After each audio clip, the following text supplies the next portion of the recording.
ونستعينه ونستغفره ونعوذ بالله من شرور أنفسنا ومن سيئات أعمالنا من يهده الله فلا مضل له ومن يضلل فلا هادي له أشهد أن لا إله إلا الله وحده لا شريك له وأشهد أن محمدا عبده ورسوله وبعد. Ada 12 cara iblis menipu para penguasa. Kita sudah sampai cara yang kelima, jenis yang kelima. Apa kemarin? Annahu yuhassinu lahum al-amala bi ra'yihim. Iblis menipu para penguasa untuk melakukan sesuatu, memutuskan sesuatu dengan ra'yu, dengan pendapatnya. Dibunuhlah si fulan, dipenjarakan si fulan, padahal sebetulnya menurut syariat si fulan tidak boleh dibunuh. Kalau boleh tak masalah, kalau boleh tak masalah. Misalnya qisas, atau membahayakan, sangat membahayakan orang ini, apalagi membahagiakan urusan akhirat kaum muslimin. Bolehkah dibunuh? Boleh. Ini si fulan sebetulnya tidak pantas, belum pantas dibunuh, tapi karena amarah dia, kepentingan dia, ra'yu dia yang dangkal, hawa nafsu, maka dibunuh. Apa istilah kita sekarang, lawan politik gitu misalnya ya, karena akan membahayakan kekuasaan saya, akan membahayakan kekuatan saya misalnya, lalu wa yuhimuhum anna hadhihi siyasah. Ini dia tipuan beratnya di sini, bahwa iblis menipu mereka dengan mengatakan ini adalah siasah, ini adalah siasah. Lihat para nabi, para rasul, bahkan Nabi kita Muhammad sallallahu alaihi wasallam bikin siasah, dan betul Rasulullah bikin siasah. Apa contoh siasah beliau? Menikahi Ummu Habibah, putri Abu Sufyan. Ini siasah syar'iyah ya. Kemudian mengucapkan kalimat yang menyanjung-nyanjung Abu Sufyan. Waktu itu belum masuk Islam Abu Sufyan, tapi sudah, apa istilah kita, sudah di ujung tanduk, yaitu ketika Makkah sudah dikuasai oleh beliau dan kaum muslimin, tidak ada perlawanan dari kafir Quraisy. Tahun 8 Hijrah, berarti kan sebentar sekali ya, cuma 8 tahun. 8 tahun terusir dari Mekah, Hijrah 8 tahun. Nah, dalam keadaan sudah seperti di ujung tanduk, Abu Sufyan dibikin apa? Dibikin tanjung oleh Nabi alaihi salatu wassalam dengan kalimat, barang siapa yang masuk Masjidil Haram aman, barang siapa yang masuk ke rumah masing-masing mengunci pintu dari dalam aman, barang siapa yang masuk rumah Abu Sufyan aman. Dan Abu Sufyan memang semua orang tahu, apa istilah kita, gila hormat, suka disanjung, suka dipuji, merasa tersanjung sekali. Nasibnya sudah di ujung tanduk, tapi disebut-sebut namanya oleh manusia paling berkuasa hari itu. Enggak ada Abu Jahal, Abu Lahab, sudah enggak ada. salah satu tertinggi, Abu Sufyan sudah tidak punya kekuatan sedikit pun.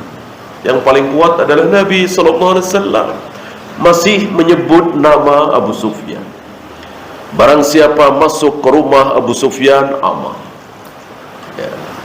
Rupanya dengan sebab siasat syariah inilah akhirnya Abu Sufyan masuk Islam.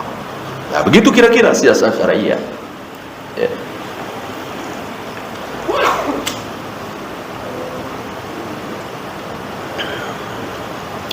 Satu cara yang ditempuh untuk mendapatkan kebaikan dengan cara yang halal, kira-kira begitu. Nabi Yusuf pernah memasukkan barang berharga kerajaan ke karungnya Bunyamin, dan diam-diam kan abang-abangnya Nabi Yusuf datang situ membawa Bunyamin kan. Semuanya diisi karungnya dengan makanan. Tujuannya memang ke situ menukar barang-barang dengan makanan, karena paceklik ya, mahal sekali makanan itu. Setelah itu fa'adzana mu'adzinun ya ayyuhal 'ir innakum lasariqun. Wahai kalian, sepertinya di antara kalian ada yang mencuri. Kaget mereka, siapa yang mencuri? Akhirnya digeledah. Yang digeledah karungnya abang-abangnya dulu. Ini nggak ada yang tahu kalau itu Nabi Yusuf, adiknya, kan berpisah puluhan tahun. Nabi Yusuf tahu. Terakhir karungnya Bunyamin, ada barang berharga kerajaan ada di situ. Ya, ini siasat syariah. Antum tahu syariat Nabi Yusuf mengikuti syariat Nabi Ibrahim. Apa? Siapa yang ketahuan mencuri, maka dia harus menjadi budak dari orang yang hartanya dia curi. Dengan demikian, Bunyamin harus menjadi budaknya Nabi Yusuf. Kerajaan di situ tidak boleh pulang ke Syam, ya, harus tetap tinggal di Mesir. Padahal itu siasat supaya Bunyamin tetap bersama Nabi Yusuf. Kan kakak beradik yang seayah seibu ya. Kalau yang jahat ini kan seayah. Ini kira-kira siasat syariah. Bukan cara bagaimana supaya saya jadi gubernur, supaya saya jadi wali kota, supaya saya jadi presiden. Itu bukan siasat syariah. Itu haus jabatan. Ya. Apa yang telah dibentengi oleh Nabi SAW jangan ditembus benteng itu. Apa? Minta jabatan. La tas'alul imarah. Jangan kalian minta jabatan. Apa iya berpolitik hari ini, berpartai hari ini minta jabatan? Tidak minta jabatan? Ya tentu tidak ada. Tentu tidak ada. Didirikannya partai, tujuan utamanya adalah supaya dapat kursi jabatan. Kalau tidak mengharap jabatan, ya dakwah aja, ngaji aja, nggak usah bikin partai. Namanya bikin partai ya tentu untuk mendapatkan jabatan. Ya, apa ada partai besar di negeri kita ini atau di mana-mana lah yang kemudian tidak mencalonkan wakilnya ininya? Ya, kami cuman banyak-banyakan suara. Enggak pengen kursi di DPR, enggak pengen menteri kayak apa, enggak. Saya kira enggak ada. Presiden, wakil presiden enggak. Cuman pengen rame-ramean aja gitu. Ya, merekrut massa yang banyak, enggak mungkin. Pasti tujuannya jabatan.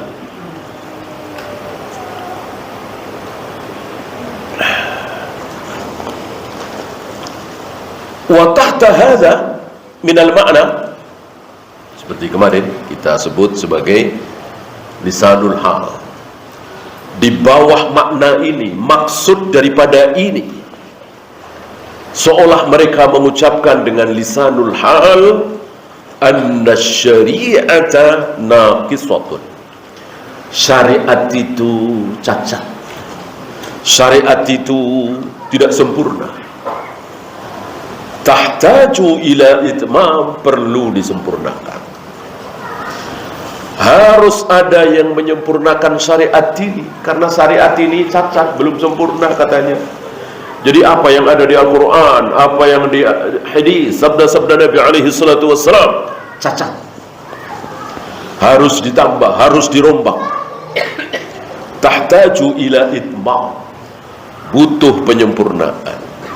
Wa nahnu nutimmuha bi ara'ina, kamilah yang menyempurnakan syariat itu dengan rokyu-rokyu kami, pendapat-pendapat kami. Betapa sombongnya, betapa congkaknya di hadapan syariat, menganggap bahwa syariat belum sempurna. Berarti mendustakan ayat, mendustakan ayat al-yauma akmaltu lakum dinakum. Ayat ini didustakan oleh mereka. Pada hari ini telah aku sempurnakan agama kalian Islam ini. Didustakan oleh mereka. Belum sempurna, perlu revisi, perlu tambahan, begini. Wa hadza min aqbahit tadlis. Beliau mengatakan ini seburuk-buruk tadlis, seburuk-buruk tipuan iblis. Mosok tega-teganya mengatakan syariat ini cacat, belum sempurna, perlu perbaikan. Kufur jelas ini. Li'anna syari'ata siyasatun ilahiyatun. Ini kemarin kita sampai di sini. Sesungguhnya justru syariat itu adalah siasah ilahiyah, siasah dari Allah. Jadi syariat itu dari mulai sholat, puasa, zakat, haji, tidak makan riba, tidak melakukan horor, tidak melakukan qimar, dan seterusnya, itu adalah siasah, betul-betul siasah.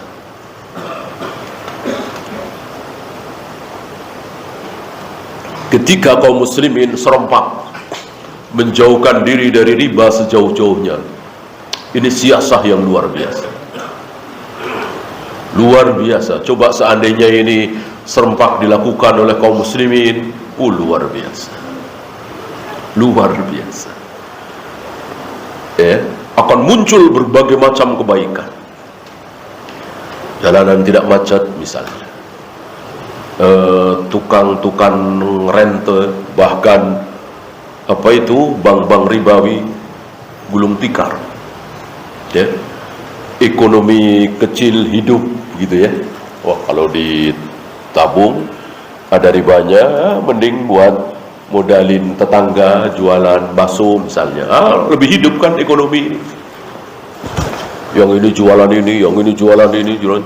Yang tidak punya modal dimodalin oleh saudaranya, tetangganya, bagi hasil dan seterusnya. Ini luar biasa, sangat luar biasa. Ekonomi menjadi hidup, berputar. Harta kaum muslimin tidak mengendap di satu bank, ya.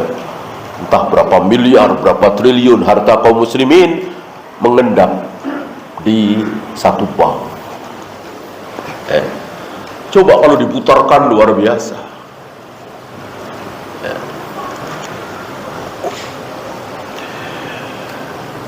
Dan seterusnya, banyak sekali.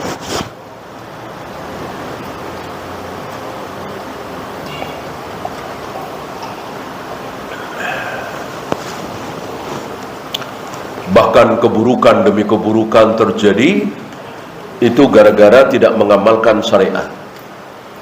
Ambil contoh sederhana. Mentang-mentang masih kecil, mentang-mentang baru belasan tahun, Mentang-mentang lelaki sama lelaki dibiarkan tidur bareng dalam satu ranjang, padahal ini dilarang oleh Nabi SAW. Nabi tahu, karena diberitahu oleh Zat yang Maha Tahu. Bahaya. Sebagian kita menganggap kan laki-laki sama laki-laki, perempuan sama perempuan. Kalau laki dengan perempuan barulah. Ini kan laki-laki sama laki-laki. Terjadi. Dan akhirnya terjadilah apa yang terjadi. Bahkan tidak jarang di pesantren yang tidak perhatian dalam masalah ini. Terjadilah apa yang terjadi. Dan sudah banyak korbannya. Sudah banyak yang tertipu oleh iblis. Sudah banyak yang kejadian. Gara-gara apa? Tidak taat kepada syariat. Dengan taat kepada syariat muncul berbagai macam kebaikan, insya Allah.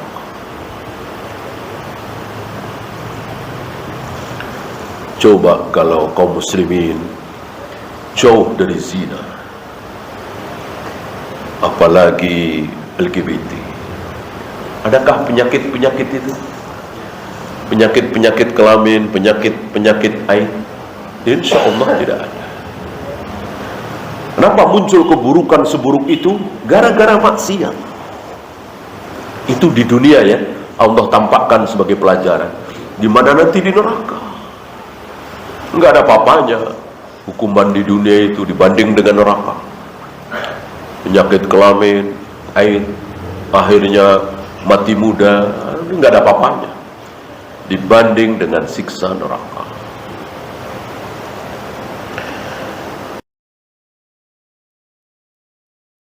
Siyasatil ilah halalun yuhtaju ma'ahu ila siyasatil khalqi. Mustahil sekali siasah dari Allah kok ada celah yang bisa dimasuki oleh siasah makhluk. Nggak mungkin. Apa iya Allah bodoh? Apa iya Allah lupa? Apa iya Allah bikin peraturan tidak sempurna? Allah Maha Tahu, Allah Maha Sempurna. Mustahil siasah dari Allah ada celah yang bisa dimasukin. Oh, ini harus kita masuki celah ini, keliru nih. Ini bahaya ini. Kalau ayat ini diamalkan, hadis ini diamalkan, bahaya nih. Banyak. Bahkan dulu tahun mungkin 90-an ya, sekitar 90-an, ada yang mengatakan seorang tokoh, salah satu yang menyebabkan kaum muslimin mundur, terbelakang, karena terlalu percaya dengan takdir. Innalillah. Terlalu percaya dengan takdir, terlalu berpegang kepada takdir, bahwa segalanya sudah ditakdirkan oleh Allah, dikehendaki oleh Allah, ditulis oleh Allah, diciptakan oleh Allah. Ya. Kalau mengimani takdir dengan cara yang salah, mungkin. Kalau mengimani takdir titik, nggak mungkin salah. Mengimani takdir dengan cara salah, seperti siapa? Asy'ariyah, Maturidiyah, Jabariyah, Qadariyah, Mu'tazilah, itu mengimani takdir dengan cara yang salah. Adapun kaum salaf diawali oleh Rasul dan para sahabat mengimani takdir dengan cara yang benar. Benar sekali, sangat benar sekali secara keyakinan. Lihat, mustahil secara logika si fulanah ini hamil. Mustahil. Kenapa? Karena suaminya azal. Nggak mungkin secara logika, tidak mungkin hamil. Tapi apa kata Nabi? Ruh yang telah Allah persiapkan tidak mungkin batal, tidak mungkin gagal. Jadi azal yang dilakukan oleh para sahabat, KB yang dilakukan oleh kita semua hari ini, tidak mungkin menghalangi roh, tidak mungkin membatalkan roh yang telah Allah persiapkan. kan roh itu sudah dipersiapkan. Misal ada gadis kecil umur 7 tahun. Nah, gadis kecil umur 7 tahun itu dari rahimnya nanti akan mengeluarkan berapa ruh, berapa janin, berapa bayi. Allah sudah punya rencana apa belum? Sudah. 5 misalnya, pasti 5, nggak mungkin 4, nggak mungkin 3. Walaupun dia KB, walaupun dia vasektomi, walaupun azal dan seterusnya. Itu cara Nabi mengimani takdir.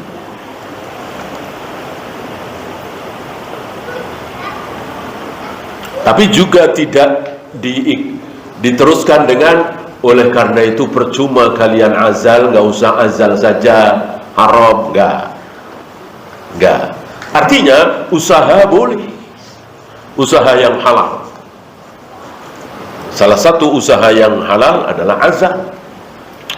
Sebab kalau azal itu haram, tentu sudah turun ayat. Ini menurut para sahabat ya. Sudah turun wahyu, baik wahyu Al-Quran atau wahyu sunnah. Karena para sahabat mengatakan kunna na'zil wal Qur'anu yanzil. Kami semua banyak yang berazal di saat Al-Quran sedang turun, zaman wahyu maksudnya. Kalau azal itu haram, tentu akan turun ayat, setidaknya sabda Nabi yang mengharamkan azal itu. Tidak ada. Yang ada tadi, jangan kalian sangka bahwa azal yang kalian lakukan bisa mengurangi roh yang telah Allah persiapkan. 7 jadi 5, 5 jadi 3, 3 jadi 1, nggak mungkin.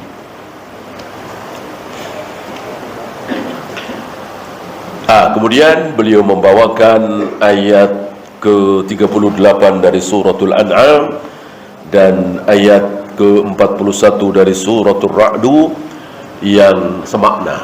Ma farratna fil kitabi min syai'. Tidak kami tinggalkan dalam Alkitab ini sedikit pun. Artinya, kalau tidak ada di ayat, tidak ada di hadis, bukan berarti Allah lupa. Gitu. Bukan berarti Allah lupa. Ya. Gimana cara memilih seorang pemimpin? Kan tidak ada di ayat, tidak ada di hadis. Oleh karena itu, cara pemilihan Abu Bakar dengan cara pemilihan Umar dengan cara pemilihan Utsman sama persis apa beda? Beda. Terus kita katakan, oh Allah lupa, oh Allah dan Rasulnya khilaf. Kenapa tidak bersabda, kenapa tidak berfirman bahwa cara memilih pemimpin begini? Gitu. Tidak lupa. Justru dengan apa yang dilakukan oleh Abu Bakar, dilakukan oleh Umar, dilakukan oleh Utsman dan seterusnya, kita jadikan acuan, kita jadikan pedoman. Begitulah cara terbaik. Silahkan pilih cara Abu Bakar, apa cara Umar, apa cara Utsman, ya. Tidak sama persis, tapi yang jelas tidak ada yang memakai cara pelatu. Seluruh rakyat disuruh berbondong-bondong memilih, menentukan siapa pemimpinnya. Ini jelas keburukan yang luar biasa. Ada celah bagi setan, celah bagi orang-orang jahat untuk membuat kebohongan.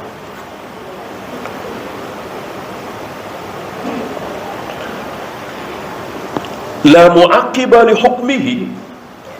Tidak ada yang bisa mengkritik hukum-hukum Allah. Oh, ini mestinya 1/3, jangan 1/6.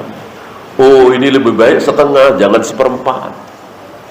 Oh, lebih baik begini, jangan begitu. Nggak mungkin. Yang masuk akal atau yang tidak masuk akal. Biasanya yang tidak masuk akal mereka diem ya. Sampai hari ini kita belum pernah mendengar orang mengkritik kenapa Hajar Aswad dicium. Muslim ya, Muslim. Kenapa jumroh dilempar-lempar? Kenapa tayamum pakai debu? Kenapa wudu kaki belakangan? Kenapa subuh 2 rakaat? Kenapa maghrib 3 rakaat? Dan seterusnya sampai hari ini. Sepertinya saudara-saudara kita, tokoh-tokoh sesat kita tidak mengkritisi itu. Ya udah, membiarkan. Nah, yang akal mereka bisa bicara, artinya di luar ibadah mahdoh ya, masuk dalam kategori ibadah ghairu mahdoh, baru mereka mengkritisi. Ya. Kenapa warisan anak perempuan harus setengah? Kenapa tidak disamakan saja, biar adil? Kenapa cuma laki-laki yang berhak jadi imam?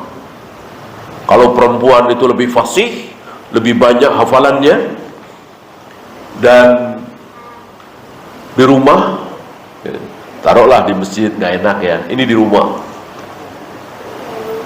suami istri, istrinya keluaran pesantren, hafal 20 juz, suaranya bagus, makhrajnya, tajwidnya luar biasa. Suaminya mu'alaf misalnya ya, baru 2 bulan masuk Islam. Ketika sholat berjamaah, siapa yang jadi imam? Ya tentu suami.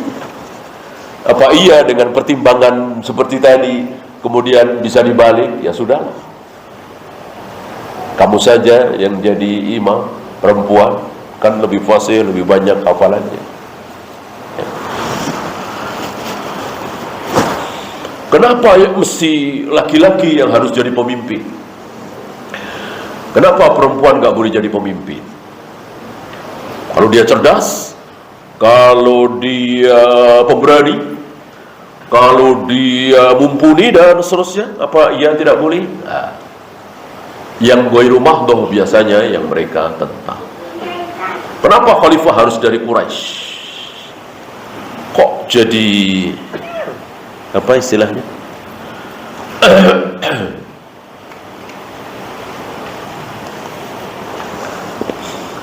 Rasis gitu ya. Kenapa harus Quraisy? Bukankah tidak ada kelebihan orang Arab dibanding dengan orang Ajam, dan itu sabda Nabi alaihi salatu wassalam? Betul. Betul, kok khalifah itu kan sedunia satu. Ya. Sedunia satu, dan Allah sudah menetapkan tidak boleh menjadi khalifah. Bukan tidak boleh, tidak ada, belum pernah ada dan tidak akan pernah ada khalifah kok bukan Quraisy. Dari mulai Abu Bakar, Umar, Utsman, Ali, Muawiyah, Yazid, terus sampai Umar bin Abdul Aziz, sampai Harun al-Rasyid, Khalifah al-Ma'mun. Mana ada yang bukan Quraisy? Semuanya Quraisy. Oleh karena itu, nanti ketika Muhammad bin Abdullah yang bergelar Al-Mahdi atau Imam Mahdi menjadi khalifah, memimpin kaum muslimin ini, Rasul bilang apa? Hari itu orang Quraisy mengambil kembali haknya. Setelah sekian abad barangkali hak itu hilang, artinya tidak ada khalifah. Ada khalifah dari Quraisy. Kalau kita yakin dengan sabda Nabi ini, selesai. Antum tidak akan tergiur dengan Jamaatul Muslimin, LDII, NII, dan seterusnya yang masing-masing punya khalifah. Masing-masing punya khalifah. Jamaatul Muslimin khalifahnya di mana itu? Antum tahu? Di Natar sana, Lampung. Coba antum tanya, Quraisy bukan itu? Ya, saya kira enggak. Dari logatnya kayaknya Jawa itu, ya. Bukan Quraisy. Enggak sah. NII, LDII yang KW 9 itu Betul Quraisy? Saya kira tidak. Ya sudah, selesai. Kalau kita yakin dengan sabda Nabi alaihi salatu wassalam, bukan khalifah. Dan khalifah nanti betul-betul menguasai, bukan dikuasai. Kalau LDI, NI itu dikuasai, orang masih ada di negeri Indonesia. Ya, bohong-bohongan. Kalau jabatan ada khalifah, ada di bawahnya, ada mereka sebut sebagai Musa, ada Ibrahim, ada Musa, istilah-istilah mereka. Paling apa itu? Ganti nama. Jadi nama Mekah katanya dengan nama Madinah. Gitu. Kalau udah hijrah ini nama Madinah. Ya, ganti nama. Baiat. Ya. Dengan baiat itu berarti keluar dari NKRI, masuk NII. Ya. Tanahnya masih di situ juga, ya, masih di Ciputat juga, masih di Pamulang juga, RT-nya masih RT Limin, ya, masih RW-nya masih RW itu, ya. Nggak ada bedanya, bohong-bohongan doang. Oh, tapi dengan bangga, dibikin bangga oleh yang membaiat. Hari ini NKRI telah kehilangan satu warganya, bukan satu, biasanya di baiat itu bisa 8 orang, 10 orang, ya. Dia mengatakan setelah baiat itu, ya, hari ini NKRI kehilangan 8 warganya. Sebaliknya NII kemasukan 8 warga. Ya begitu doang, ya. Masih tetap, ya, masih bayar pajak, ya, ke negeri ini. Bohong-bohong. Walillahil hamd, ini sudah mulai sepi. Saya kira berkat dakwah salaf, insyaallah. Tahun 90-an, 2000 menjelang 2000, sekitar Pondok Aren, Bintaro, banyak. Walillahil hamd, tidaklah sepi. Dan kaidahnya memang seperti itu. Ketika dakwah sunnah, dakwah salaf berkibar, maka firqah-firqah itu mulai tenggelam, insya Allah. Dan berapa banyak dari mereka yang rujuk ke manhaj salaf, sesuai dengan dalil, sesuai dengan fitrah, tidak mengada-ada.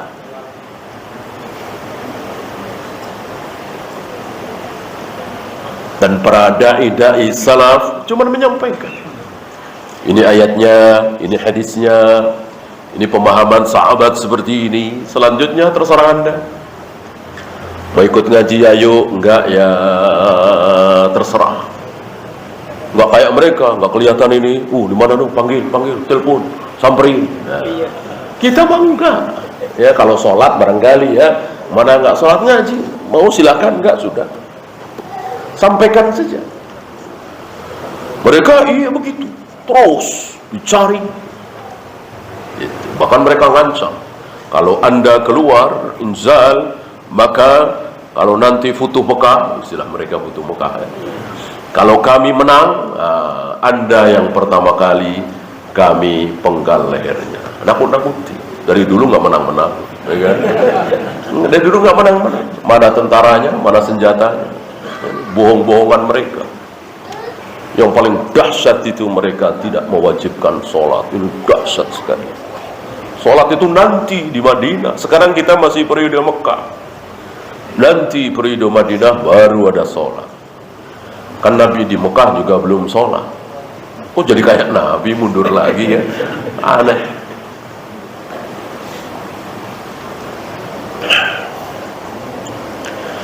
Famudda'is siyasati mudda'il khalal. Orang yang mendakwakan, mengklaim dirinya, mengklaim sebuah siasat, berarti dia mendakwahkan ada celah di dalam syariat, celah kesalahan yang harus dikritik. Wa hadza yuzahimul kufur. Ini kufur, bisa menyebabkan seseorang menjadi kafir. Tapi mengkafirkan si A, si B, si C, hati-hati. Ucapan ini jelas ucapan kufur, mengkritik ayat, mengkritik hadis, mengkritik Allah, jelas kufur.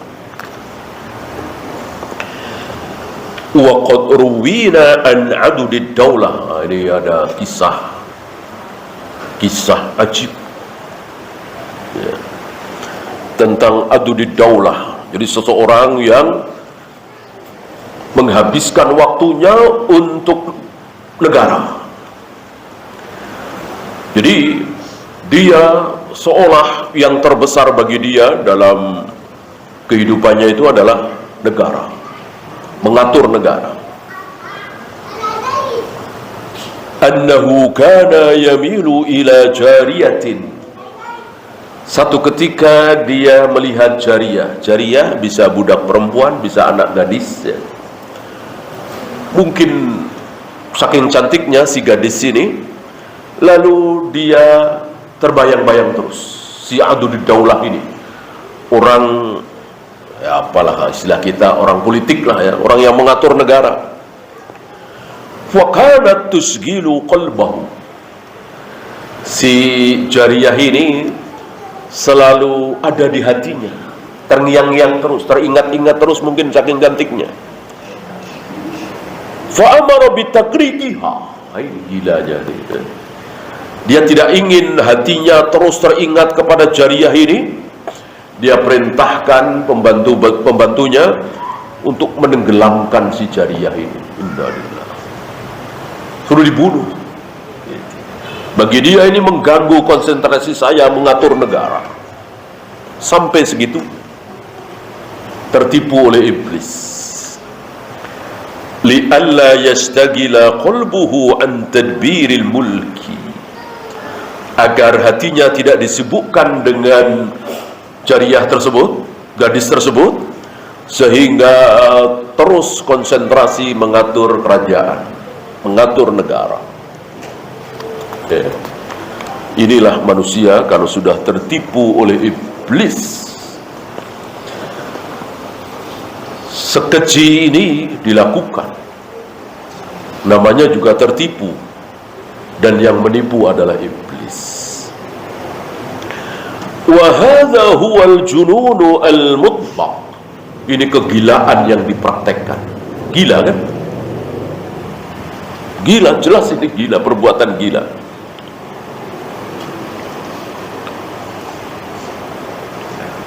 Li'anna qatla muslimin bila jurmin la yahil. Karena membunuh seorang muslim tanpa alasan yang hak, dia tidak membunuh, dia tidak zina muhsan, dia tidak memperkosa, ya kok dibunuh? Orang dibunuh itu kan kalau dia membunuh, qisas, atau zina muhsan, atau memperkosa, atau liwat, hukumannya dibunuh. Bahkan ada ijtihad sebagian masyayikh untuk liwat ada cara khusus, yaitu mengikuti cara yang dipakai oleh Allah untuk membinasakan umatnya Nabi Lut, yaitu dibantingkan ke jurang. Apa itu? Dibantingkan dari ketinggian ke jurang. Ya.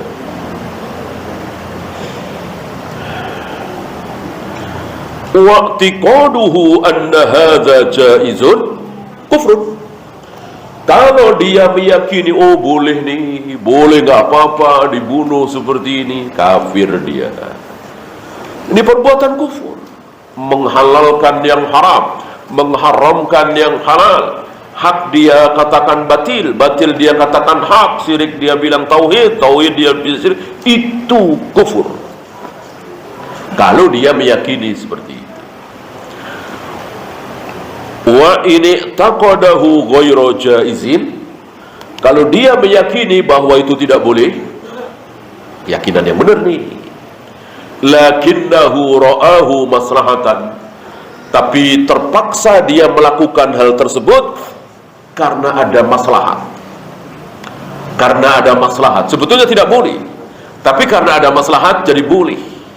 Maka ini juga tipuan iblis, walaupun tidak sebesar yang pertama tadi. Apa? Fala maslahata fima yukhalifu syar'a. Tidak ada maslahat, tidak ada kebaikan di dalam menyelisihi syariat. Menyelisihi syariat kok baik? Nggak mungkin. Namanya menyelisihi syariat pasti buruk, pasti batil, pasti sesat. Ya. Walaupun secara ra'yu baik. Oh bagus nih.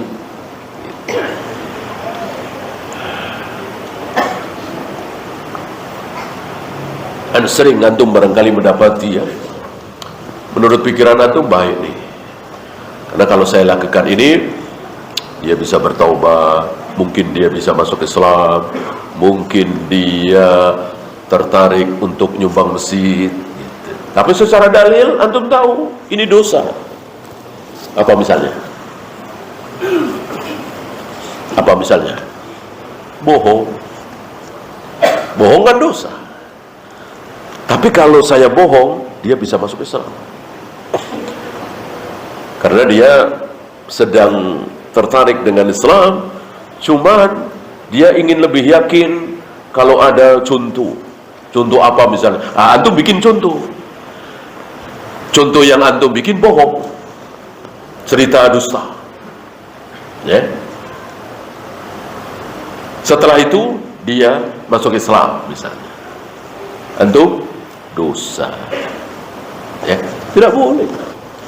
Walaupun tujuannya baik, mulia sekali, tapi dengan cara bohong tidak boleh. Paling kalau mau bukan bohong, tapi tauriah boleh. Tauriah boleh. Tauriah kan tidak bohong. Kalau tadi jelas-jelas bohong, ngarang cerita, bikin contoh ngarang, dusta, haram. Ya, kita ini Islam, kita ini kaum muslimin. Kalau orang Nasara boleh, ya, ada prinsip boleh bohong demi kebaikan. Sepertinya ada di Injil mereka. Jelas, yang sudah dirubah-rubah kan. Seandainya dengan berbohong itu kerajaan Tuhan tegak di muka bumi, maka tidak apa-apa kita bohong. Kira-kira begitu. Kita tidak boleh. Tidak boleh berbohong. Ya. Apalagi yang lebih besar dari itu. Tipu-tipu, fitnah sana, fitnah sini. Sebagaimana hari ini. Ya. Banyak saudara-saudara kita yang terkecoh. Tujuannya bagus. Menerapkan syariat Islam, khilafah, segala macam. Ini kan tidak buruk. Tapi dengan cara-cara bohong, dengan cara-cara ngarang, dengan fitnah, dengan caci maki, tidak boleh. Ya. Akhirnya apa? Akhirnya yang muncul keburukan. Seolah Islam itu seburuk itu. Padahal bukan Islamnya yang buruk, tapi dianya. Yang buruk itu dianya, mereka itu. Bukan Islamnya. Wallahu. Ya, silakan azan dulu. Sallallahu ala Muhammadin sallallahu alaihi wasallam. Wa akhiru da'wana alhamdulillahi rabbil alamin.